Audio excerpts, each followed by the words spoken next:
I've no doubt we'll be getting lots of texts in saying we're giving Stephen Kenny an easy ride here, and if this was a Mick McCarthy team that had gone to Belgrade and been beaten, we'd be absolutely hammering them. And you were there the last time Ireland went to Belgrade and came away with a point that ended up being crucial in terms of Ireland getting their way towards a playoff right at the end of the campaign. This team that went out last night compared to that team, are they as strong with the injuries that are there, with the problems that are within the squad? Is this squad even as strong as the squad that you were part of then? Jeez, Nathan, that's tough. That's tough. You can pat yourself on the back. Like, you couldn't even get in that team, David. It's very tough to compare teams, you know. Like I could ask you to compare the Euro 2012 team, which had been far more experienced than our 16 team. Yeah. But then, like, we progressed to the last 16. They got beaten in the group stage. It's so difficult to compare teams. I think the only advantage of my team that I was a part of that drew to all with Serbia is we probably had more experience. We probably, like, you know, your John O'Shea's, you know, your John Walters, those kind of big characters that, you know, we had probably more experience in around the place. I think that's probably the only thing. I do think this is an exciting young group of players for Ireland, but that's probably the only thing they're lacking. Even if you look at, okay, if you take the back five, Darragh O'Shea is probably still relatively inexperienced. Mark Travers, yeah. 3 midfielders. You know, Alan Brown is probably the most experienced already at club level, but internationally he's not. And then you've got Callum Robinson and Aaron Connolly, who are two exciting, you know, forwards, but they're inexperienced too. So I think that's the big thing, that we probably had more experience. We probably had more game management know-how to go about games. Certainly when you go to places like Serbia, you kind of know what to expect. It was a big decision, obviously, to drop Shane Duffy and Jeff Hendrick, considering they've been mainstays ever since Euro 2016. I was still surprised to see some of the criticism of the selection, because what are the alternatives? Even when Gary Breen there is talking about Jason Malumbi needs to get playing club football, if he doesn't pick Jason Malumbi, he's probably picking Jeff Hendrick, who isn't playing club football. And likewise, there were questions of should he gone with both Connolly and Robinson, two players who've played little or no football over the last couple of months, bring somebody in who, and then you're, well, who is that player? James Collins has been dropped out of the Luton team. Shane Long hasn't been getting in the Bournemouth team. That he does have an issue that there just aren't enough players playing enough football. He cannot pick an 11 at the moment of players, even of players who are playing week in, week out for their club. And that's going to be a problem. That is a problem, yeah. I think I said it back in November. I said the big thing for all these players is you need to go back. It was a big thing under Martin. It was a big thing under Mick. You had to be playing regularly. And would they have said that to you? That if you're not playing for your club, you're not going to be playing? Yeah. That was a big thing. Of course, towards the back end of my time, I kind of got a bit lucky with Martin, say, because I was at Reading. I think I built up enough credit in the bank to be making squads, even though I wasn't playing with Reading. But certainly, it's not just. It benefits Ireland, it benefits Stephen, it benefits the player. If you're playing week in, week out, you go into the game, you go in sharp, you feel good, you feel match fit, you're match aware. It's very difficult to, certainly in international football, to be able to turn up and put in a performance after not playing, you know, week in, week out. Like, if you look at it from the time of November and the last internationals to now, you've got the bones of 4 months. Like, lads should have 20 to 30 games under their belt, certainly over the Christmas period, which is very busy in England. Yeah. To see the numbers of games lads have played, you need more, because it's not giving you the best chance to, you know, represent yourself and then represent your country. If we had lads going into that game last night who'd played significant amounts, they'd have been sharper, they'd have been fitter, they would have been better, and that's inevitable. Like, you can imagine, albeit, yes, it's Luxembourg Saturday, I kind of feel Stephen will go with more or less the same 11. I would like to see him do that, because I think they've kind of earned enough credit. But you'll see a progression in the performance. Yes, the game is, 72 hours since the Serbia game, but lads will have those minutes under their belt, albeit he made 5 substitutes, so few got a rest. But you'll see them, progressively move on, because they'll have gotten those minutes under their belt. Do you think then, and things can change quickly in terms of relegation, and if you drop down to the Championship, maybe there's more opportunities for players, but do you think come the summer then that Stephen Kenny will have to have some conversations with players like Jeff Hendrick and say, if you want to get back in this team for September and the real big fixtures that are coming in the autumn, you need to find yourself a club where you're going to be playing every week? I wouldn't worry too much about Jeff. I think Brucey will play Jeff. I think Jeff will play a lot of football. I think he had that, that sending off, which kind of killed him. And I think Bruce is annoyed with him and he's almost punishing him. I've been in that situation myself. So I wouldn't worry too much Jeff. I think Jeff will play games. But other lads, like obviously the prime example is Jason. He's gone on loan to Preston. It's not really worked out. He's not played enough games. I believe they had Alan Brown's midfield counterparts would have been the boy Johnson, Daniel Johnson. I believe his contract was up and I think he was looking to move on, and I think like almost Jason was signed to kind of replace that, and it's not worked out. But then like you have Clark who's playing, Seamus is playing, End is playing, like Darrell Shea's playing. Like that's good. Josh Cullen's over in Anderlecht, he's playing. But like Callum Robinson, Aaron Connolly, Aaron's been very hit and miss with, Brighton. Of course, they're going through kind of a bad run of form. I know they've had some decent results recently, but you need to be playing.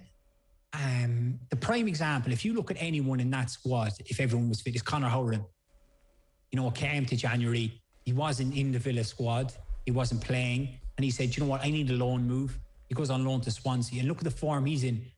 Like, he'd have been the first midfield name on the team sheet if everyone had been, fit and available. And he was probably the only one, when we were discussing potential teams beforehand and the various options Stephen Kenny had, he was probably the one player who could have come into the squad with his hand up and said, you have to play me.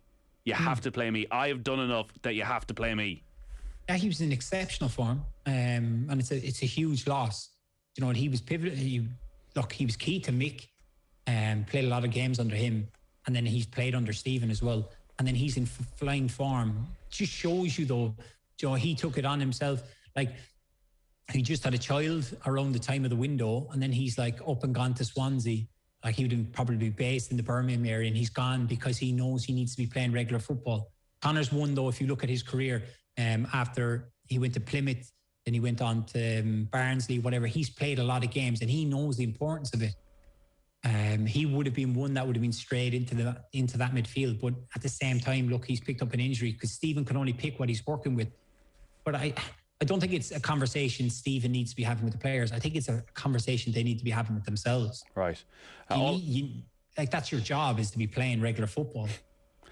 All our football and off the ball with thanks to Paddy Power. For information on responsible gambling, visit gamblingcare.ie. I want to talk about Seamus Coleman's performance, but before that, something that is sort of related to Seamus Coleman is the outside noise, and Vinnie Perth was on OTBAM this morning talking about that. Yeah, listen, I think I don't know whether we're split as a country on this one in 50-50. I think it's more maybe 70-30, I don't know, in terms of backing this sort of Kenny project or basically the other crew who don't think he's good enough, etc., etc. I think I'm not sure what the right answer is. I think he's got to ultimately win games, okay? But I think we've got to back this manager. I think we've got to back him as a long-term. People will say, well, Vinny would say that he's talking about his mate. Well, no, that's not true. Like, because if anyone has a gripe with Stephen Kenny in Irish football, it's me, right? So, we've had a long time together. So I'm not backing him for the sake of it. I think we've got to back him. We've got to put someone in long term. We've got to make a long term decision and run this club, run this national team like a club, and just shut out the noise. I think the Coleman piece you done yesterday there was just sensational, believe it or not. I think it answered so much and it shut people up. And Tosh Seamus was brilliant on it. It was nonsense. I think some of the journalists have been so out of touch of what's happening in Irish football, and they've been let down by whoever's leaking the information from internally in the FAI. And I think it's time we back the manager, take a long-term view of it, accept it might be difficult for the World Cup campaign. And I'm not suggesting we write it off and give him a free pass. There has to be improvement throughout this campaign. We have to see constant improvement up until the last game. And I think we'll get the rewards of it in the European Championship and the World Cup to follow. And I think it's time we just stop the noise, stop the rubbish talk. If he makes a mistake, call him out on it. Absolutely. He's big and ugly enough to deserve that. But don't make stuff up. Don't make it up. Back the manager and just stop the nonsense. And I think Irish football is what's happening underage is paying off in our first team. What he done in the 21s for that 18 months is starting to pay off in the first team. Yes, he needs to win games starting this weekend. I accept that. But just back the man, for God's sake, and get on with it. We can't compete with Croatia. We can't compare. There's someone going to spring out of European Championships and social media is going to be going, how can they do this and Ireland can't? How can Iceland do it 4 years ago, Ireland can't? Because they took a long-term view of it and a long-term plan. And we don't have the money to throw at it that Germany, Holland do to rebuild nations and international sides. So long-term view, back the manager, give him all the support he needs and stop the rubbish talk. It's the only way we fix Irish football as a whole. Yeah, really strong stuff from Vinnie Perth on OTBAM this morning. I wasn't in any way surprised, David, to see Seamus Coleman put in a big performance, not just because he hadn't played for Ireland for 18 months, but he spoke so passionately and so well in the pre-match press conference and was clearly pissed off at the implication that was there last time round, that he'd been put up in front of the media under duress and then was dropped unceremoniously from the side and had been embarrassed and humiliated by the manager, because I think the worst thing you could probably do to Seamus Coleman is insult his professionalism and his professional pride. 100%. I think I was on the Saturday show, or it was on Monday with the lads after it, and they asked me, and I had spoken to Seamus about it, and like I don't want to repeat what I've said before, but like if you had listened to Seamus's press conference before the game and heard him speak, then you know, like I listened to Ger and his little piece about it, but like it's just complete and utter nonsense. This lad grew up wanting to play for Ireland. Do you know what I mean? He's privileged and he's honoured and he accepts everything that comes with being captain of Ireland. You know, of course there'll be moments when Stephen obviously spoke to him. He'll have been disappointed not to play, but that's only natural. But the one thing I would never do is, you know, doubt his character or question it, because that's the last thing you should do with Seamus Coleman. And I think he's proved time after time that he'll come good. Even when, you know, he had the leg break and people doubted him, I knew straight away, like once he had his surgery, there was nothing stopping him coming back.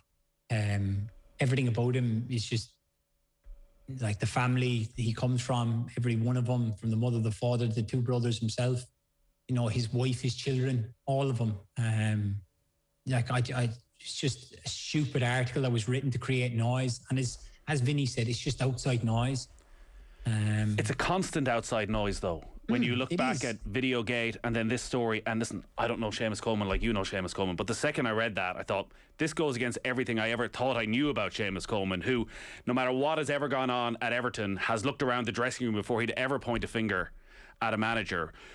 Does it have an effect on the squad, though, when it's clear that there are forces at work that don't want this to work out for Stephen Kenny, or does it actually bring the squad closer together?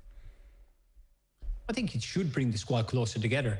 I look at the team, look at the squad of players. There's no kind of egos or there's no troublemakers in there. So I think like they should be big enough like to ignore all that noise and just focus on, you know, the job in hand.